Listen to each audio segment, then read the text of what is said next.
Hi guys, I get a lot of questions about how to start literature essays and how to start literature responses.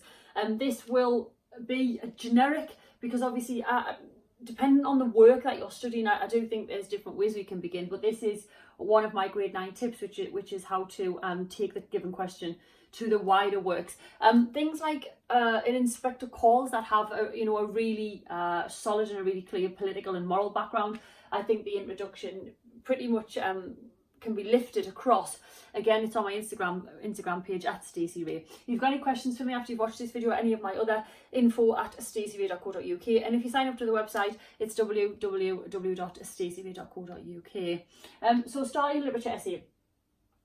If I mention a book that you aren't studying, please stay with me because again, it's still going to give you tips about how to begin. So if we are given, for instance, we'll start with Macbeth, I'll move to Romeo and Juliet, and then I'll bring in things like Jekyll and Hyde as we go. So let's begin with Macbeth, okay?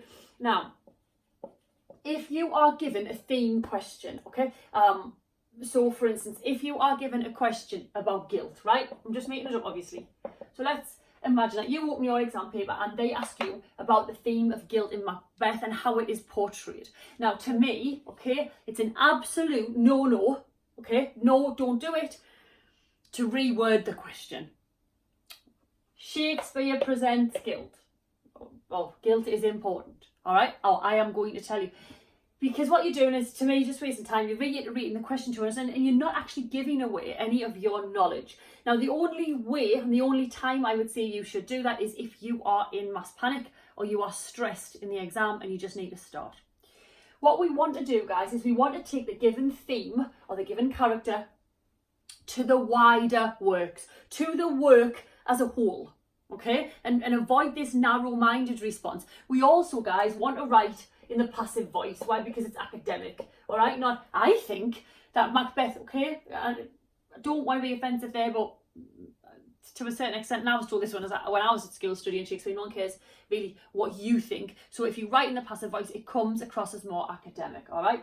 So we now need to take the given theme in terms of the work. So what is it about guilt in terms of Macbeth? Why is it important? What can we see about it?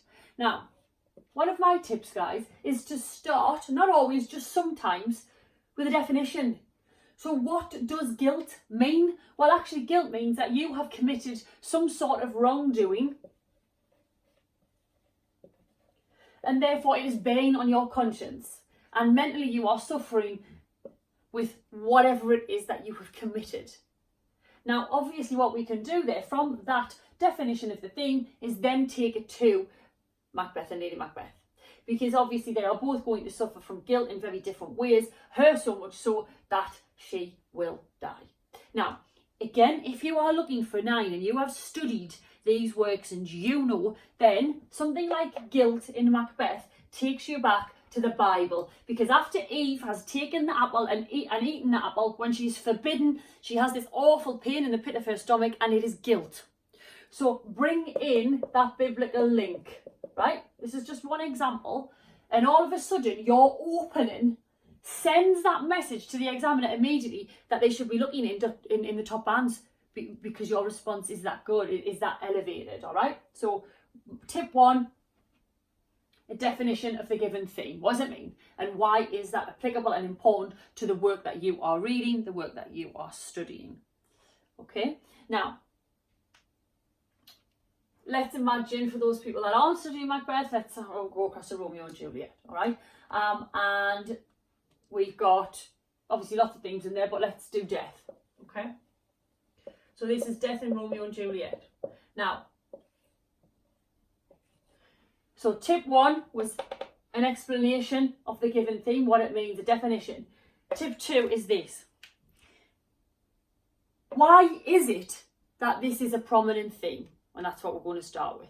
Now, the deaths of Romeo and Juliet is absolutely essential because it is a punishment by God. Okay, so again, that's going to take you away from the naive response that they die so they can be together in heaven.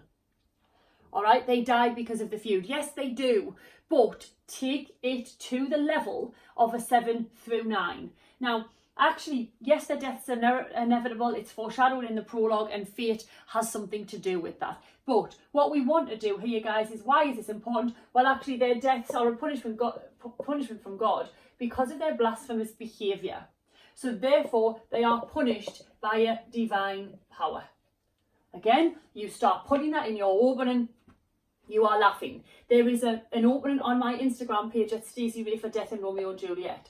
There is an opening on my Instagram page at Stacey Ray for Guilt in Macbeth. Lift them or learn them or look at what I'm doing and try to mirror that across. If we go to, I don't know, Jekyll and Hyde now, all right? So this is tip number 3. But tip number 3 actually can start all of our literature works, all right? Now, I've said this a few times because I'm a firm believer of it. So, English literature is an exploration of the human condition. It's an exploration of humanity. It explores us as individuals. It explores our behaviour. It explores our mentality. It explores our psyche. It explores how we react to others, how we function in society. You could start most of your literature essay, guys, with as an exploration of the human condition, and then bring in whatever it is the question is asked about. So if it's Jekyll and Hyde, and let's imagine we're talking about duality, all right, because that's a good one for you, all right, duality of man. As an exploration of the human condition, Stevenson uses his novella to examine the human psyche, and more notably, Carl Jung's theory of the shadow, something like that. And that's harder because we're starting with critical theory, but it's still possible. If you can't start with critical theory and you need something more simple, as an exploration of the human condition, Shakespeare explores the theme of guilt, yeah, because it's a look at us, it's a look at our moral compass, it's a look at our behaviour. Now, tip number 4. So you've got three options. This is your 4th, is to start with your contextual information. Now, I know some teachers don't like that because they think, well, that introduction stands apart from the answer. Well, obviously, you have to be clever enough there, guys, to link the background into the given question. Okay, so again, like if we go to an inspector calls and we go greed, right? If we go, how is greed presented in inspector calls? Well, actually, what we want to do there, if we're talking about the background, is bring in capitalism, yes? And we want to talk about, unfortunately, capitalism, the end game of capitalism is profit, is a monopoly. It lacks emotion. Therefore, people like Mr. and Mrs. Berlin live off greed, low costs, higher prices. And again, as one of the 7 deadly sins, that will also be punishable. It's sinful behaviour, isn't it? So again, we can link political background in things like an inspector calls, Animal Farm, if you're doing that, look at the political background of Russia and things like that, and then bring in the theme there. What is it that Priestley's showing us about greed? Well, he's showing us how a capitalist system lives on greed, how it ensures that there is a huge gap between the classes, and then obviously, as I said, biblically, it's one of our 7 deadly sins, so we can go there as well. So, background. So far we've got a definition of the given theme and how that links to the work. Why the theme is so prominent and so important. And if you know the book well enough, you might have 1 or 2 arguments there, which again sets you to that higher standard. Arguably, the word arguably should be in all of your lit essays. The notion of an exploration of humanity and then the background information of the given text. Okay, again, if you're thinking about Christmas Carol, or if you're thinking about another book like Animal Farm, test yourself. Give yourself a theme and then start writing or attempting to write one of these 4 options. I promise you it always works with my students. It works really well. If you want examples, please have a look at Stacey Ray. There's loads on my Instagram page that you can actually look at and lift and kind of mirror if you like. If you want to send me any of yours, info@staceyray.co.uk, that's fine. If I get a chance, I'll have a quick look and perhaps give you some feedback. But take from this video, avoid rewording the question. We're not picking up anything there. We're just reiterating to the examiner, in fact, what they've just asked us to do.